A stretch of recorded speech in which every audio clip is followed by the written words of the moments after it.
Si Gandhari ay ang asawa ni Dhritarashtra, ang bulag na hari ng Hastinapura at ina ni Duryodhana at ng kanyang mga kapatid na Kaurava. Bilang tanda ng pagmamahal at katapatan sa kanyang asawa na bulag, itinakip ni Gandhari ang isang telang itim sa kanyang mga mata mula sa araw ng kanilang kasal at nanatili siyang bulag sa buong buhay niya. Kilala siya sa kanyang debosyon, kababaang loob at lakas ng loob bilang isang ina at asawa.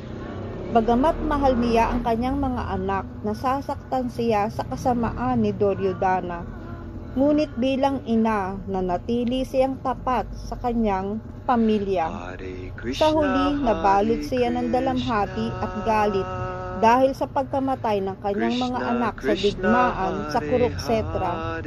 Isang makapangyarihang babae si Gandhari, hindi dahil sa armas kundi sa kanyang moral na lakas, paninindigan at kabayanihan bilang ina at asawa.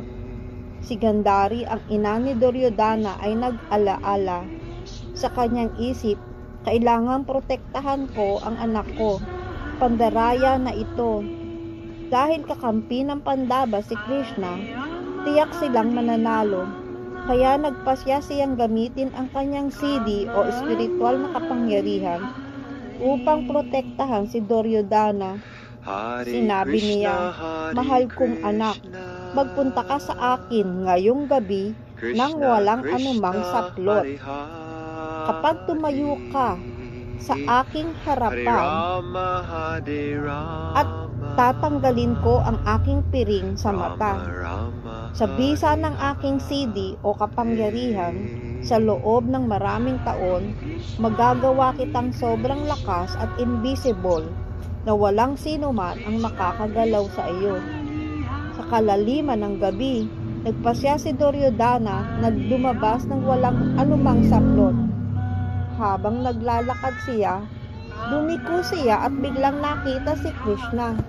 Napaisip siya, sa dinami-dami ng tao sa mundo, bakit naman siya pa ang nakita ko? Napansin siya ni Krishna at ngumiti ito. Nainis si Duryodhana at nagtanong, "Bakit ka nakangiti?" Sumagot si Krishna, "Bakit sa palagay mo, may isang lalaking nasa tamang edad na naglalakad sa gitna ng gabi ng hubot-hubad? Wala ka na ba sa tamang pag-iisip?" Napahiya si Duryodhana at nagpaliwanag, "Hindi, pupunta lang ako sa nanay ko." Sabi ni Krishna, "Sa nanay mo? Pupunta ka sa sarili mong ina na wala kang saplot? Saan ka ba natutong gumalang? Kahit paano magsuot ka man lang ng gamsya o panambong na tela sa baywang. Alam kong masama ang araw mo sa labanan, pero hindi ibig sabihin niyan ay dapat kang mawalan ng bait." Napaisip si Duryodhana, "Oo nga, masama ito, nakakahiya talaga." Kaya nagdesisyong magsuot siya ng gamsya o tela pantakip sa bandang bewang bago pumunta sa kanyang ina. Pagdating niya roon, tinanong siya ni Gandhari, "Handa ka na ba, anak? Nakasunod ka ba sa sinabi ko?" Sumagot siya, "Oo." Inalis ni Gandhari ang kanyang piring at tinignan ang anak. Ngunit napansin niya ang gamsya o tela. Sinabi niya, "Isang simpleng utos lang ang binigay ko, na tumayo kang walang saplot." Paliwanag ni Duryodhana, "Nagkita po kami ni Krishna." Naisip ni Gandhari, sa dinami-dami ng tao, bakit si Krishna pa ang nakasalubong ng anak ko? Tinanong niya, "Anong sabi ni Krishna sa iyo?" Pinaliwanag ni Duryodhana, "Sinabihan ako ni Krishna na magsuot ng gamsya o telas para sa bewang. Sabi niya, hindi tama na maglakad-lakad ng walang saplot." "Ina, sumang-ayon ako sa kanya at naisip kong tatanggalin ko na lang ito sa tamang sandali." Napagtanto ni Gandhari na sa payak ngunit tusong paraan, Tinuruan siya ni Krishna na gaano man niya subukang protektahan ang anak niya, ang Diyos. Kung hindi ito ayon sa kagustuhan ng Diyos, ay wala ring saysay. Ang plano ni Krishna ang mananaig, hindi ang sa kanya. Wala rin sa ating kamay ang lahat. Nasa kamay ito ng Panginoon. Ang kapalaran ay hindi nating kontrolado. Hindi masama ang magplano, ngunit dapat itong ayon sa kagustuhan ng Diyos.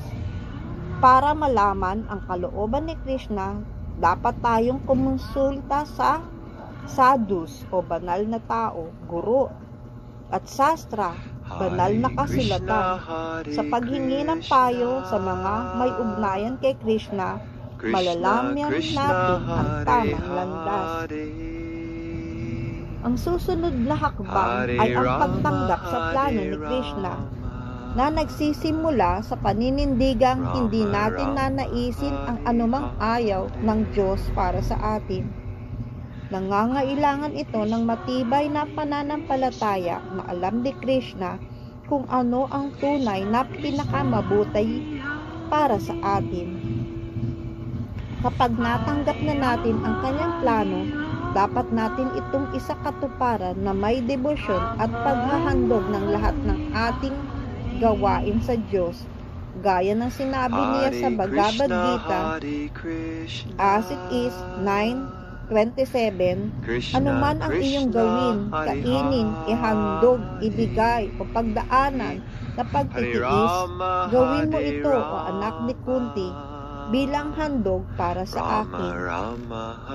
Haribol.